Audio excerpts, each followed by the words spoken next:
Францускиот амбасадор во Македонија Кристијан Тимоние ги додели дипломите Делф на лицата кои следеле часови по француски јазик во Француската алијанса Тетово и го положиле тестот. Повеќе од 40 ученици, деца и возрастни од Полошкиот регион годинава се здобија со дипломи. Амбасадорот истакна големо задоволство што голем број заинтересирани лица го изучуваат францускиот јазик, кој, како што рече господинот Тимоние, отвара многу можности. Многу ми е драго што ве гледам во толку голем број. Посебно сум задоволен што гледам многу млади лица. Сакам да ви честитам на сите за здобиените дипломи и да ви кажам дека изучувањето на францускиот јазик е одлична можност за големи успеси во иднината, бидејќи ви отвара врати кон нови искуства, образование и работа.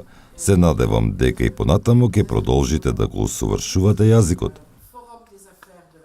На церемонијата и беше доделена и магистерската диплома од Универзитетот Д'Артоа на професорката од Француската алијанса Мимоза Цека. Како што истакна директорката на Француската алијанса Жули Шемберленд, со оваа церемонија се прославува успехот и вреднувањето на учењето на странските јазици во регионот.